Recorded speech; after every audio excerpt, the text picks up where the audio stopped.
yesterday. He won against Supreme, won against Avenge, and is now waiting in the final for probably Lino. Well, it's time to jump into game number 3 between Jongbi and Lovesick. He hasn't advanced out of this one yet. He still has to take this third and final game. The map is going to be Ohana. And here he is down at the bottom right for Samsung Khan. He is... Well, alright, Spider, get down here. What do you think you are, Charlotte or something? Yeah, it is Jongbi, our Protoss. To the top left, though, we have the Zerg player, former OGS player, picked up by Fnatic Raid Call after OGS disbanded. It is Lovesick.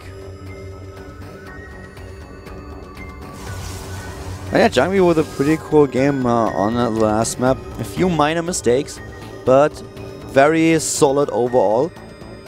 Strategy that we don't see all this often. At the beginning, it just looked like the standard style of Protoss that we've seen a few months ago, with one Void Ray and then you have the +1 Zealot attack. But he just continued building Void Rays the entire time, and Lovesick was not ready for this, lost the third because of it, lost a lot of Queens. So an early advantage for Jongbi. He pressured Lovesick up to a point where the Zerg player could not add any additional tech. And then the Colossus transition just caught him with his pants down. Yeah. No Spire, no Corruptors. Counterattack was not successful. He knew that he would go Hydras after seeing that many Void Rays, and he was prepared for the counterattack. I mean, everything fell into place, like watching a row of dominoes fall over. We'll see what Game 3 holds, though, because this is a new day, a new start, and Jongbi, we'll see what type of aggression he wants to put on, because so far he has really been putting it on early. Hatch gets put down. He does not actually deny that, so that's a little bit of an unfortunate circumstance for Jongbi, who would have liked to force him to put it on the third base, as he has in previous games. The expansion now coming up here at the same time as the cannon for Jongbi.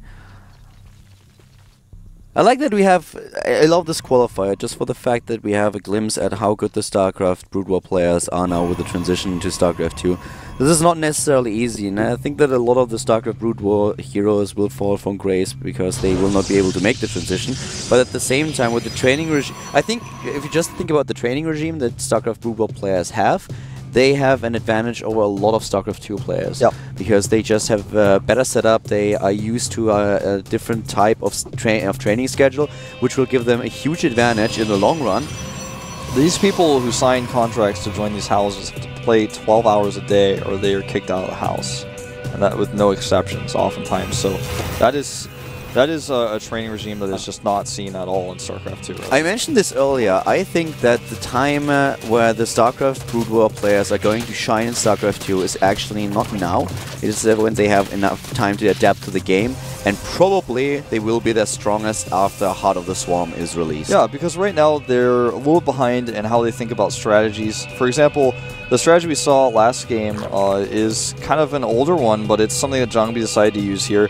But you know, the decisions that you have to make against certain strategies. For example, if Lovesick, for example, he's not, but if Lovesick was a switching over Brood War player, and if we had another Zerg playing against one of these GSL Protosses who did a build like that, he might be like, well, I've never seen this because I switched over recently and no one really does this build anymore.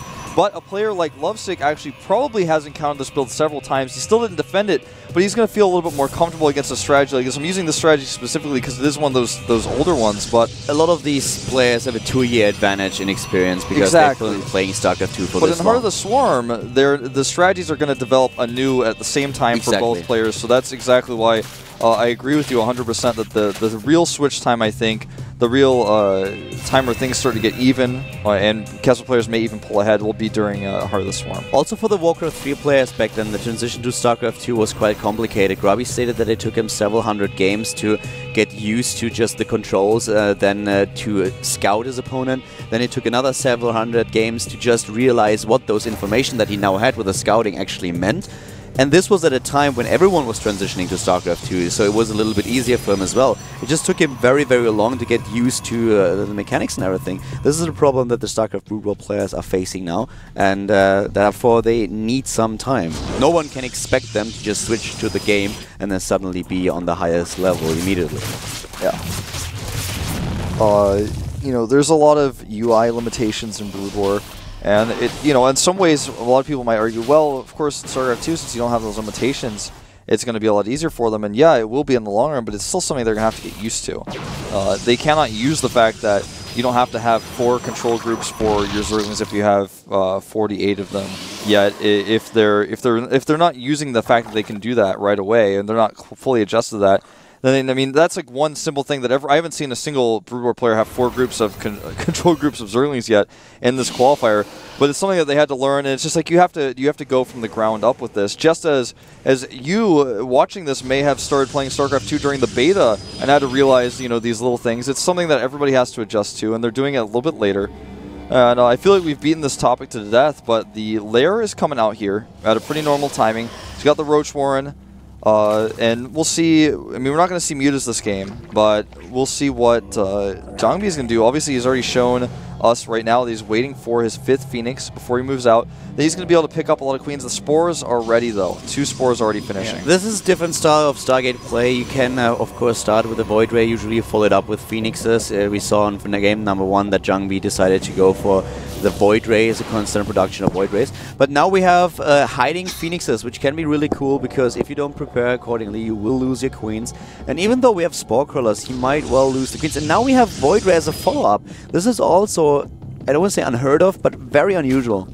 Yeah, it's just he's gonna have that tough, strong unit follow this up. It's gonna help him against a possible Hydralisk transition, as well as the robotic support bay that he's got on the way right now. Look at this, just gonna kill Overlords, Queens, anything he encounters, he will kill. He will force Spore Crawlers, which every Spore Crawler made, 3 additional ones on the way, means 3 less drones. He's basically paying money to lose drones with those Spore Crawlers. And a lot of Protoss players would retreat with their Phoenixes to defend. This is something that he does a little bit late. Here come the attack for Lovesick. Yeah, he's if he breaks a through. Bit. Yeah, if he breaks through, it could be devastating. But there they are. The Caspa sentries. The Caspa sentries, man. That's what happens when you make more than 8 sentries. They're not. He's only got 6 now, but they are still Caspa sentries. That's more than you would want. That's for sure. And well, there's the aggression on the low ground against the rocks. At the same time, the Phoenixes are now getting in, trying to find a few Overlords, maybe pick off another Queen. The Spire is building, this time for the Corruptors. Yeah, he needs those. He needs them quick. Not making Hydras, which I really like. Skipping that entirely, knowing that what he's about to face. 1 Void Ray. 0 units lost. 0 resources. That's probably not gonna be the history of the game. The perfect game. Was it ever played in a pro match? I don't think so. I don't think so, actually. That's a good question, though. Actually, someone mentioned to me that there was a game like this once. Oh, I know that there were a couple on ladder that he could have played, but I don't know if it was actually happening on in a pro match. I don't think it's happened in Korea, but it may have happened in a tournament elsewhere. This pressure has just done so much damage already. He's got the 3rd base going up, Colossi with range. Lovesick is transitioning well for the situation he's in, but he's still going to be behind. I mean, there's no doubt about it. Lovesick lost mostly. I would like to see the queen count here and the harvester count. There it is, 77. That was a little bit too fast for me to follow everything up. He's going for Mutalisk, actually. I'm a little bit surprised by this, to tell you the truth. Yeah, I actually thought he would be going for Corruptors. You can go, if you have the Mutalisk count, you go for the Mutalisk cluster, and then you try to one-hit Phoenixes, at least dish this damage out. But now we have also the transitioner for Zhangbi on his way. He's going he will go for Blink when he spots this. And, well, here comes the attack. This is what most Zerg players will do against the 3rd. He's trying to snipe it, but it's already too far gone. The force fields are spot on. I'm not quite sure what Lovesick is trying to do here. I think he thought he might try to snipe the 3rd, but he's losing a lot here, and Zhangbi is taking quite the lead in this game. He underestimated Zhangbi's forces for sure, and this is something I think he might have wanted to do well. If he used it with the Mutas go into the mains, try to draw some of those forces back, and then attack the 3rd base. I thought that was what his plan was going to be. Look at this, using the Void Ray, that 1 Void Ray mentioned earlier, to try to clean up the creep. Just sending the Observer over with it. These are just little things that could be so cool to see. We don't see them all the time. You sometimes see them from not only Casper players, but also from some of the GSL players. It's just cleaning up these tumors. I love to see the Observer with that. The Mutalisk could have cleaned that up, and he's actually hunting for the Mutas now with these Phoenixes. He does not see them. He scouts the base here. The Mutas are possibly going to catch him off guard, though. He's not going to see that. No cannons up in the main base. How fast is he going to pull the probes back? And oh, he's losing quite a lot here. He's not moving his army. He's losing way so many probes. The 4th base is gone. Another base built to the left side of the map. And suddenly those Stalkers. What is Zhangbi doing here? He has a great force. He needs to send some units over. I like that he wants to protect his 3rd, but he's overdoing a little bit. Yeah, he lost several Stalkers, but this hatchery will go down. Yeah, the hatchery will definitely die, but so will the Void Ray. I like the position that Zhangbi was... Actually, will the hatchery go down? It will. Oh! Wow. That was insane. That takes some balls. Not cancelling the hatch? I was about to say, man, if I'm Lovesick, I cancel and just send the mutas and kill the Void Ray, but wow. How many probes did he lose, though? That's a good question. Probably, I would say at least 6. 6 to 8, maybe. The 3rd now being attacked. He's ready, though. Yeah, this time he's ready. He left his units at the 3rd because he expected an attack, and this is actually really smart, because what Lovesick tried to do in other games is just hit the main base with the Mutalisks, and as soon as the units retreated, he attacked at a different position. That's not happening this time. A beautiful wall here by Zhangbi. And I want to see those harvesters. I want to see the income. 3 bases is awesome for a Protoss player. The 4th and 5th are up now, though. Here's the income, and a little bit too fast. Roughly even, though. Yeah. Yeah, but the gas income is going to increase for the Lovesick really soon. This is actually a pretty tough game to call at this point. The tech for Zhangbi is great, and he's using this to move out now. The Stalker count and the Mutalisk count is currently 28 to 31. This is a lot. And a lot of cannons. I like this. Zhangbi, a lot of cannons in the bases. That's exactly designed to keep those Mutalisks at bay. And here they come, trying to snipe the Phoenixes, and they actually deal damage to the cannons. He's committing to this, but he realizes it's way too much. Well defended by Zhangbi. Yeah. Really well done. And the attack is still ongoing. He's got to be very careful about this huge Colossus Stalker force going through the middle of the map. He's got the sentries to join them as well. Look at the army supply, 128 to 92. And Zhangbi, man, he is actually making a name for himself in StarCraft 2 already. Coming up here, Guardian Shield goes up. He's going towards this 3rd base. This is a great performance here. So well done. If not for the cannons and the Stalks at the main base, he might have lost his base, might have found himself in another base race. But this time he is ready. The army that he has is something that Lovesick at this point cannot engage. It's too much. And too many Stalkers. What a great wall. Yeah, already got the wall up, as you mentioned. The cannons are there as well. His Stalkers come back. And this is one of the best mutant defenses I've ever seen. Seriously, he just didn't hesitate to make those cannons. So many people were like, well, if I make that many cannons, that's a lot of money. He just said, no, I'm just going to make all the cannons in the world, and I'm going to attack you. I'm going to hit your hatchery that was already damaged earlier. I'll have enough time to come back if you counterattack me for this reason. He actually could have sent a smaller force of Stalkers. And the Templar Archives, look at how late it is, but look at what he's been able to make this work without Templar for so long against so many Mews, 35 of them still left on the map. This is great. Lovesick now in dire straits because he has nothing against his army composition. He's relying on these Mutalisks, but he cannot really engage into these cannons. He will lose too many Mutalisks, and then he's helpless against the Stalkers. Zhangbi is now taking down base after base. He's building additional cannons. This is exactly what he should. Invest your minerals. Just build cannon after cannon. And this is awesome. He blocks as well. The Zerglings will be able to get in if the Mutalisks are able to take down the wall, but the cannons in the main base, they will finish. And if Lovesick engages into the cannons, he's losing way too much here. This is great play by Zhangbi. This is, what we're starting to see some process figure out how to deal with base trades by making just a ton of cannons. And he's done it well here. He may need a few more, 7 of them on the way. Oh, are they going to be done in time? It looks like they will not.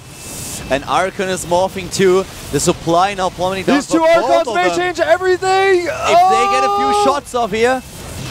Oh, that was so close. He needs to magic box them. Oh, he's going for it, and I think there may be enough mutas. I think so. Yes. He's not clustering them. He's going to magic box. Even with magic box, he can still target fire. Something he did not do, but it's definitely possible. The muta count is really important here, and you can see that Lovesick never stops to build muta lists. He's getting armor upgrades as well. Storm. What's the muta count here? Storm will never finish. Storm, it doesn't look like it. 4 more mutas. Going to put him at 29. Nearly 30 mutas here on the map.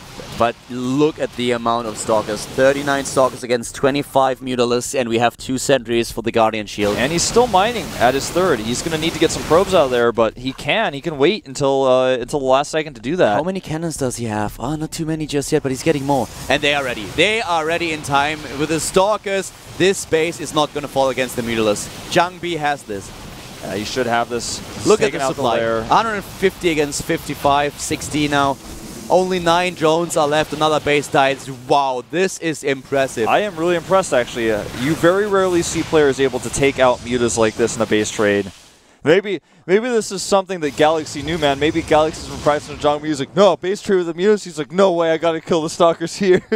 I don't think so, but honestly, this is one of the best Protoss reactions I have ever seen. Galaxy earlier just screwed up, but this is the different style. Zhongmi takes it against Lovesick. This is impressive. This is well done. Today's results were a lot more impressive regarding the performance of the Casper player than yesterday. If you're Zhongmi or if you're Ace or even Hero Man, I'm impressed with this. I don't care where you're coming from. That was great control, great decision making in this game. Using the Void Ray very well, cleaning up creep tumors, also attacking that hatchery on the side. There were a few mistakes from Lovesick for sure, but the control of not even the control, just the decision making from Zhongmi in the game on Daybreak, where he found and killed that Roach army at the north, knowing where to make the cannons and just to overcommit to the cannons. Yeah, he had to basically overcommit to the cannons, and he knew that. He did it. Great game played by Zhongmi. He will advance, and what a series. I want an interview. I want someone to ask him how much time he invested into this. With the circumstances of this match and him being in the OSL qualifier, this is really something that I need to know. This is amazing. This is really good. It's not like he defeated now a Code S Zerg player, but Lovesick is definitely not a pushover. He's not someone who you would expect to go down immediately against the Casper Protoss. And of course, Zhongmi just proves that he is on top of the curve, but this is really impressive. And the style that he used in those matches, especially in the last one, this was really well executed. I'm impressed. This was pretty cool.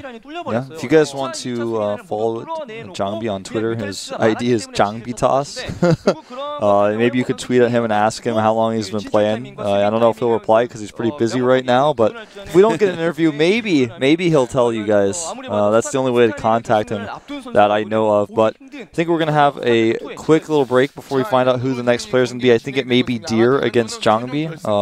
I heard that, I don't know if it's confirmed, but I heard that he might have won his match. Who? Deer.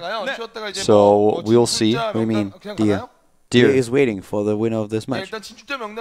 Oh, is he? Oh, I thought he wasn't confirmed that he won yet. So it is definitely going to be. No, Deer won against Bomber, and now he's. Oh, I thought he had one more player to.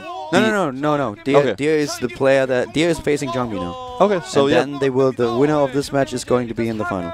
Okay. Well, I think we're probably going to broadcast this next one then after a quick little break. Yeah, we'll have a quick break and then we'll find out what game we are going to cast next, guys. So we'll see you in a few with the qualifier for the qualifier in Korea. 그렇죠. 이 무조건 I조 결승전이 이제 또 스파와 GSL 연맹 간의 대결이 되는 거고요. 자, 다른 조도 한번 볼까요? 다른 조도